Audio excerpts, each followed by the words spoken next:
ways, the places for everything and everything in its place, that kind of stuff. With Bob, y'all give him all the help, whatever he needs. Again, appreciate y'all coming. Tonight we're going to talk about airbags, and we'll get through that. We'll talk about anything else we want to talk about. But let's get through the airbags first. It's not my invention. I brought along a little variable chock block just in case y'all hadn't seen one. Made it out of scraps. I understand y'all got some stuff better than scraps that you might be able to make some out of if you decide to do so. The advantage of that is it gives you one piece of equipment to use for chocking from this level to this level. You don't have to run get another piece or whatever. You just keep sliding it in. We'll demonstrate that when we do the airbags. As with any mechanical tool, anytime we're lifting a vehicle or lifting anything, we want to chock behind what we're doing. Don't trust that device, the airbag, the Hurst tool, the hydraulic jack, quarter power, whatever you use, don't trust that to send somebody underneath the car. Take your chocks up with you, and when you get done, you get to where you need to be, then it's ready to go under. At the same time, it keeps the patient from getting hurt additionally. And those of you who go back far enough with me to the original American Red Cross Standard First Aid, the first rule was that we don't harm the patient further. That's still the rule, whether or not EMT or anything else like that teaches it. We still want to make sure we don't hurt the patient any more than he's already hurt.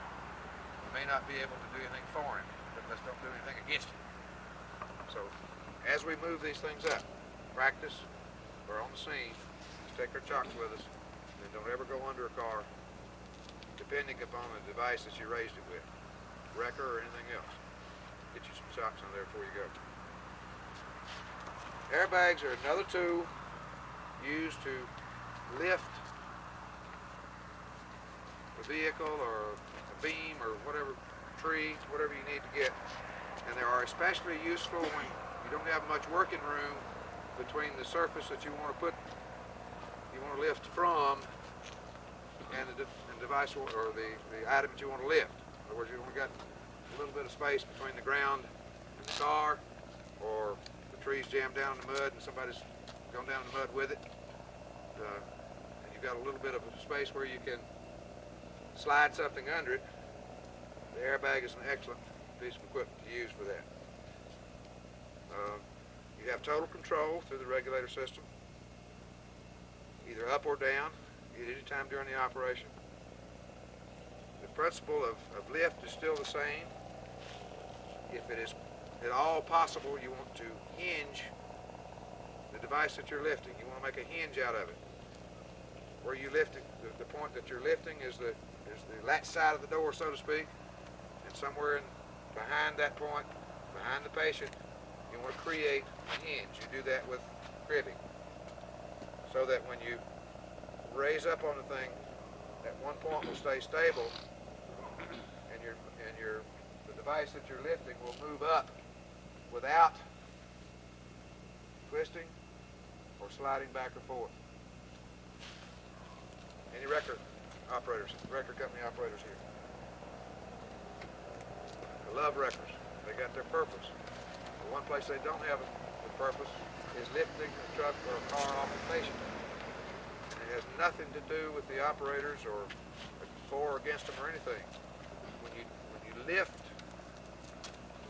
a device that's already off center because it's crushed and wrecked and whatever, when you try to lift it and you don't know exactly where the center of gravity is, any object, just a little bit of physics, any object that exists has a center of gravity.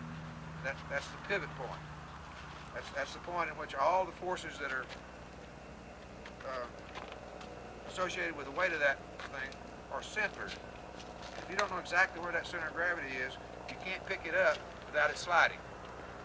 And if you know where the center of gravity is, then you got to line it up this way and line it up this way so that you pick up exactly on that arc that the center of gravity would form if you drew a circle from that point around in the way you want to pick it up. And you just can't find it on the truck or car or whatever. I don't care how good you are. So when you hook up to a wrecker or something like that, see how that little bit of movement there, that might be right into the patient. But if I crib that right there and pick it up, then it's going to move like I want it. That creates a hinge. Or I can, in this particular case, it's already ribbed there, but we want to make a stop here, make sure that it can't slide back when I pick up on it. So I pick up on it and make a hinge out of it. Okay? And you do that with your cribbing. You can do it, say if it's a tree, hopefully you can pick up toward the stump end, pick up the lighter end, and let the stump, if it was a tree that blew over, let the stump be the crib, be the hinge point. If it's been cut and fallen down, let the heavy end, if possible, be the end in which you crib. That just lets that Mother Nature work for you. You pick up the lighter end. We all know that. It's easier to pick up the lighter end of something than it is the heavy end. But you make some kind of a crib so that you've got a hinge. If you want to pick this thing up this way, we hinge it down here and pick it up like that.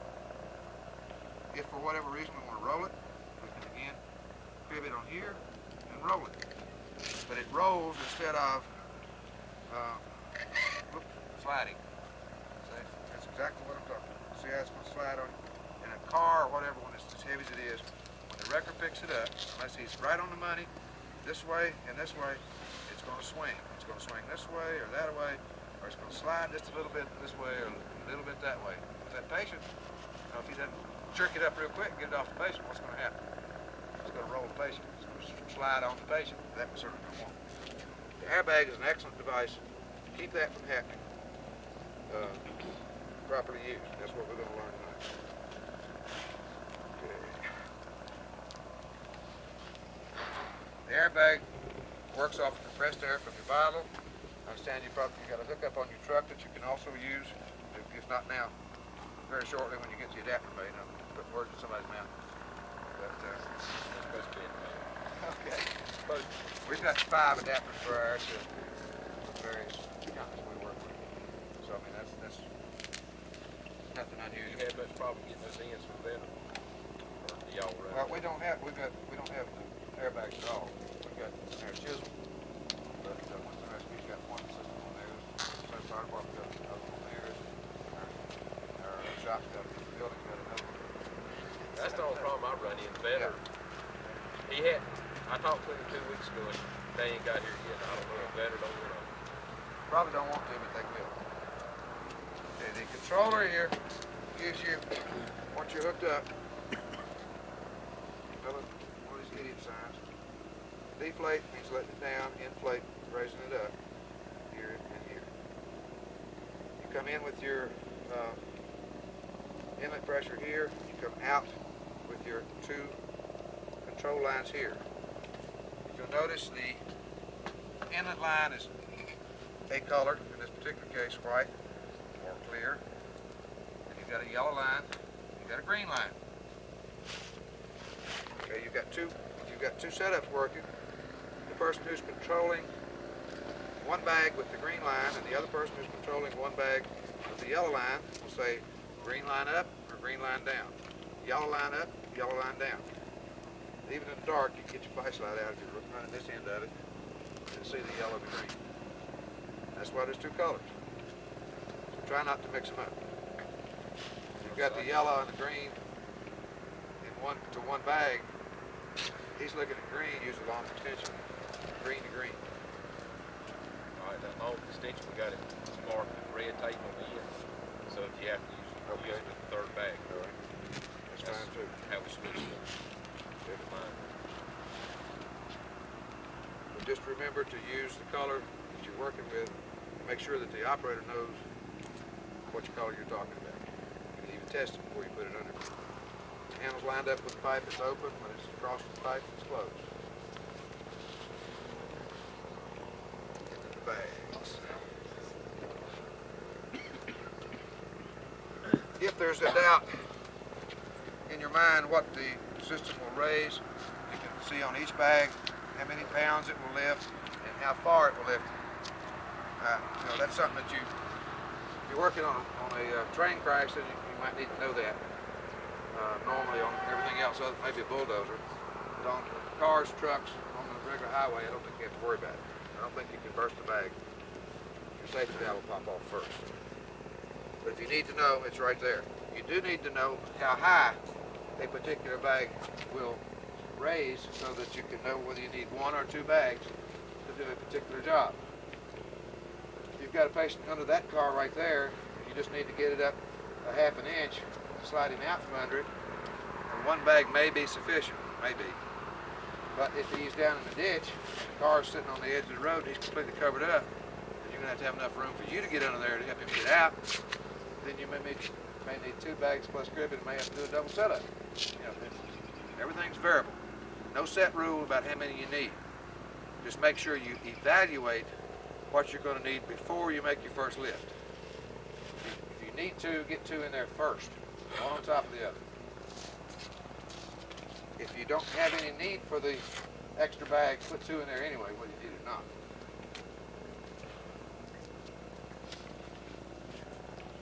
We need to protect the bags, as tough as they are.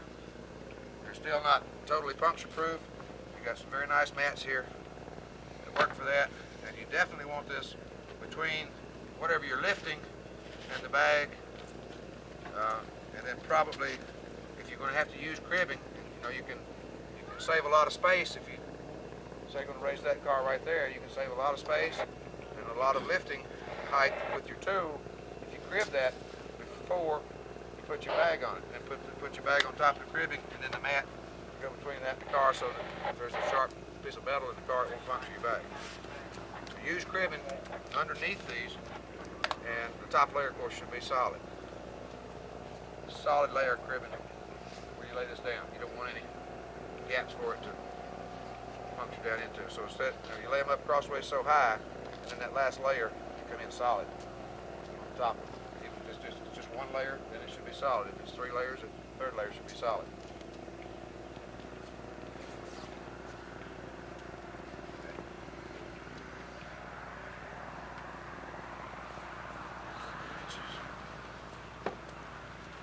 Always use your pads,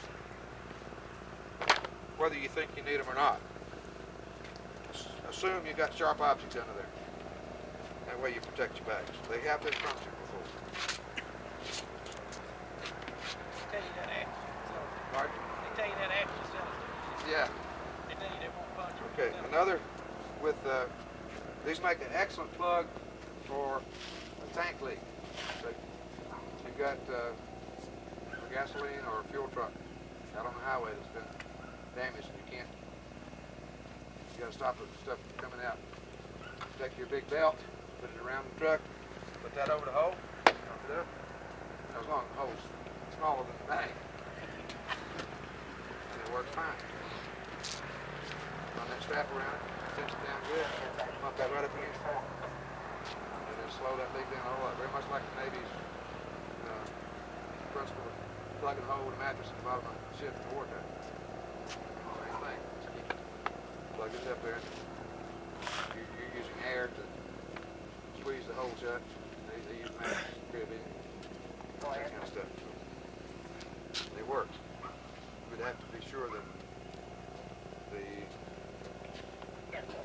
substance coming out of the tank was not harmful to your bag. I think your book can tell you what it will and what it won't put things.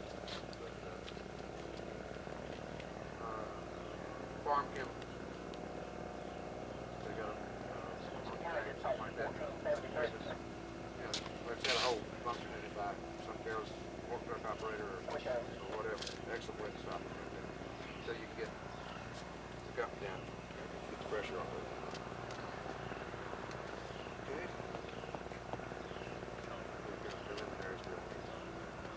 Okay, the regulator should be preset. You don't mess with this part right here, hopefully. And this fits into your air bottle, just like your breathing apparatus and so forth does. This end, again, goes into the end here marked inlet. You take this in, you have quick connects. Sometimes it takes 2 hands. You unroll your, 2 or 3 people can be doing this and get set up while whoever's supposed to be setting the bag needs to get it in place. You can set the bag and set this up independently. You get the bag where you want it, then you can plug it up and go. It saves you some time.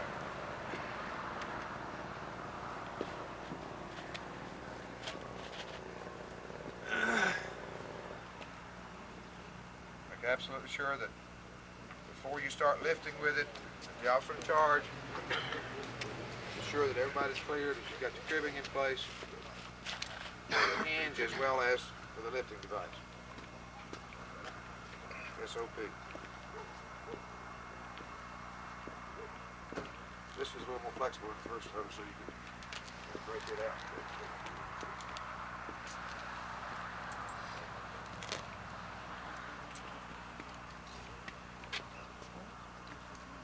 This is one of those tools you can play with at night when you're on standby, nothing on TV. You pull this out and play with it a little bit. Without too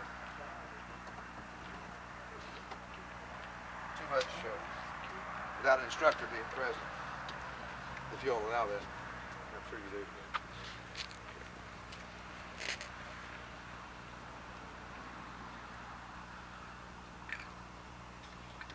There's a cutoff valve on the regulator. It's cut off at this time, so before you charge your system, you have to make sure you turn that on.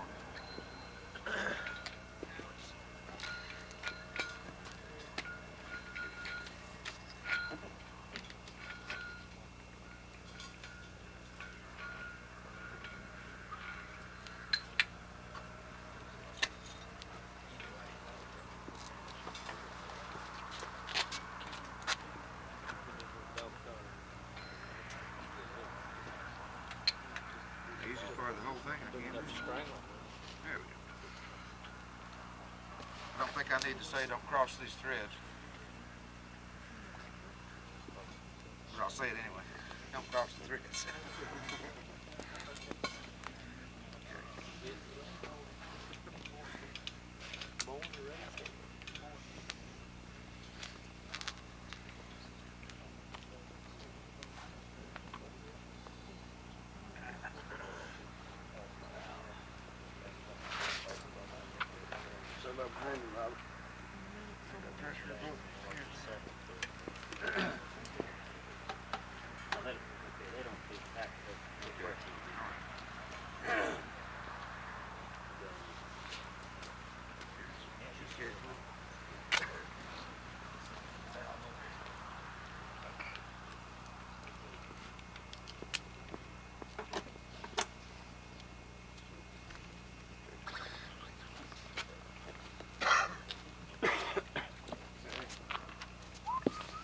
One of these out where everybody can see it.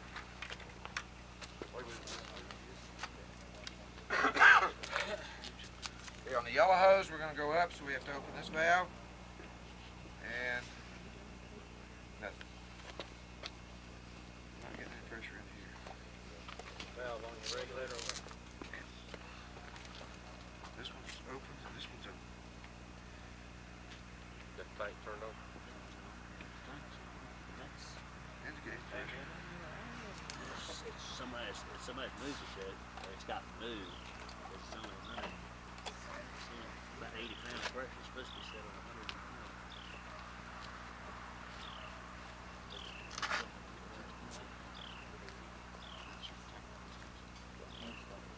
It's normal, but it's okay. It should operate. Check your little valve down there on the side of it. Just turn that knob and unplug this one track. Snake on. Turn it on. Got pressure there, yeah.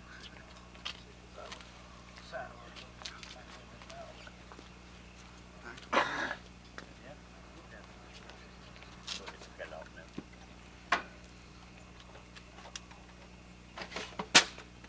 Had it going Got in. pressure to there. Oh, I know what's wrong. You pushed up. You pushed up on deflate and ain't nothing deflate. There we go. There you go. Those little idiot signs there, Bob. What you used to. The list. Thank you. There you go. I'll agree with you there. Or do the other way around. That's right. There we go. A whole lot might not be able to reach that. Let's see. I just, I looked up, I was, Okay, that has a length of 12 inches. Normally you want to stay below that maximum lift to give you just a little bit of reserve, so we'll look at about 8 inches. Now, cut this off. Take this off.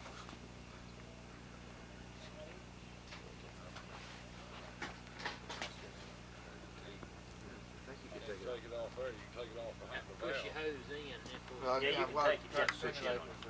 Oh. Somebody cut the line or something. What we normally do on this though, Bob, is we, to keep that bag up, we disconnect here, you see. That's our safety, I mean, plug there. You know, and then we got that one up.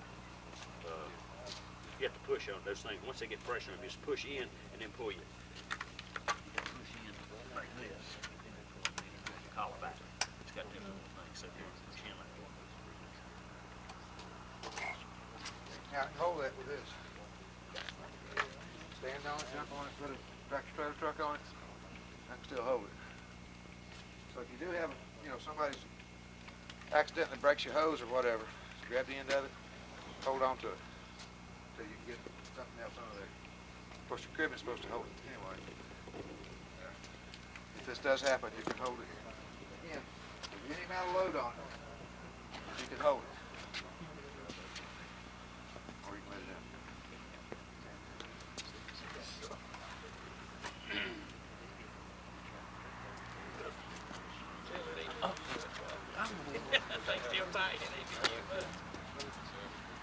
Now we'll deflate. Somebody stand on it. Yeah, and our system deflates with pressure on it. Go ahead, Walter. Okay. Yeah. That's what I was gonna say. Yeah, let's see the pop-off valve work. Stand on it, Walter.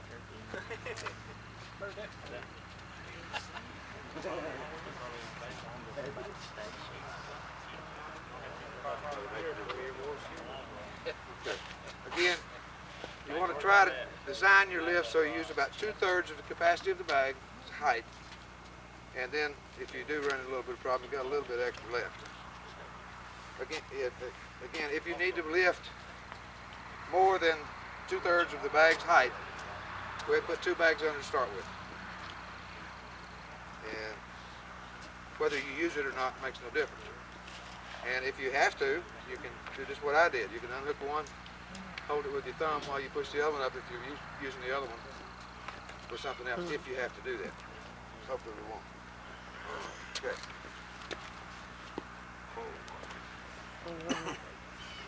All right, again, as we take these things up, we want to take cribbing with them, not only to hold the bags up, but take safety cribbing up as we go. So if we can get some cribbing out, we'll demo this thing right here.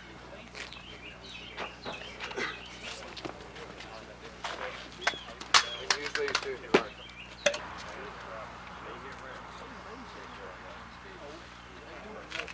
Cribbing on top of the bag. Put your cribbing on top of the bag. The bag gets to its full height. Round.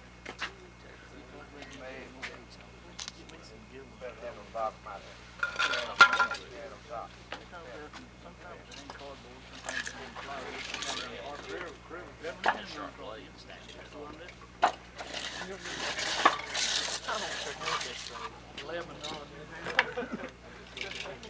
How did you give everybody the drawing today?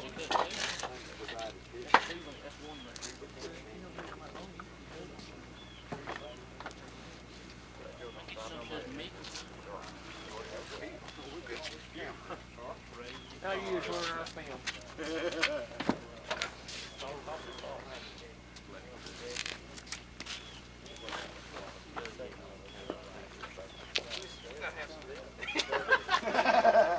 I use Bob Scott.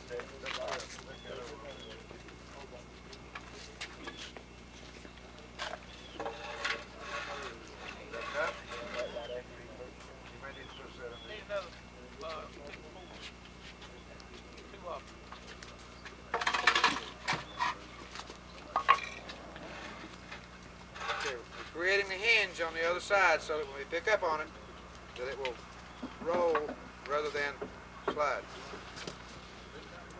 You got the wheels chock, rear here. Now, this side chock, we're going to lift this side. What you would also do. Chock over up here.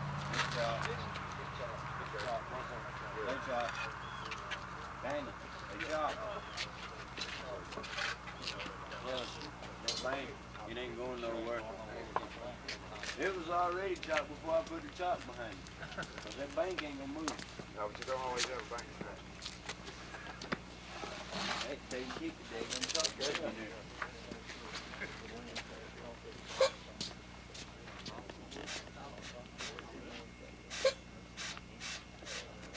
Once you get to the load point, you start to have that. You don't want to push it flat. You already changed tire wheel, would you?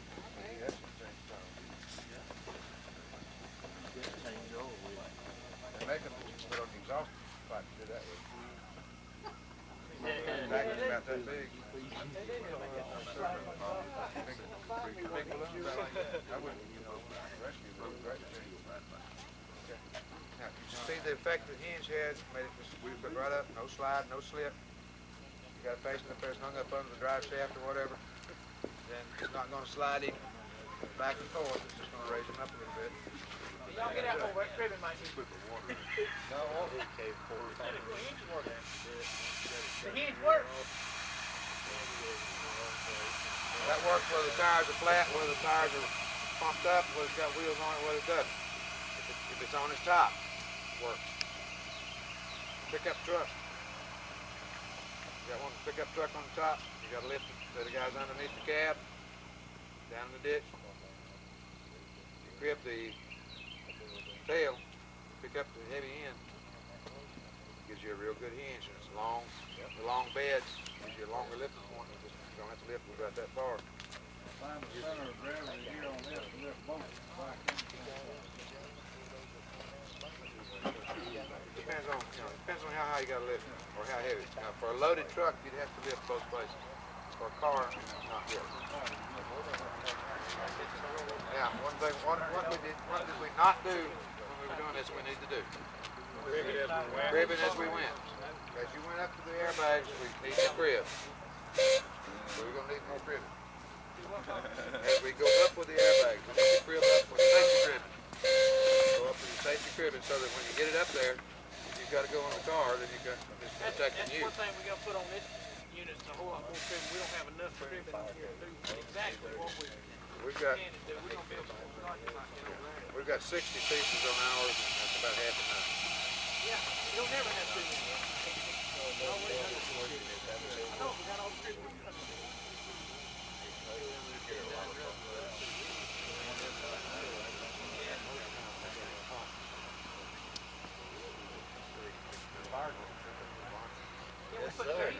Yeah, absolutely. No reason not to. No reason not to. We got a little trick to that section too. We got a 2x4 laid out. Well, it would be blocks, spaces in between, just the right size. Drop down.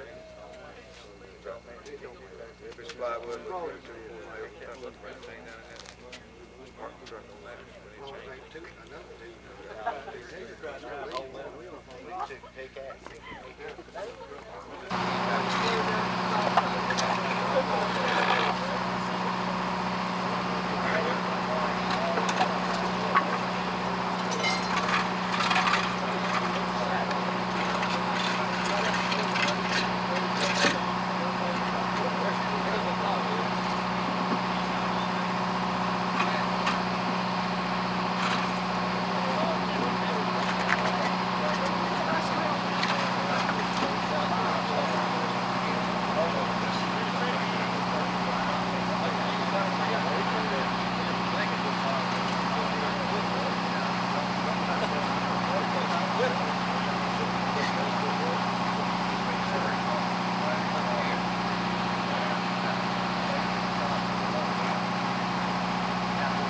Too late.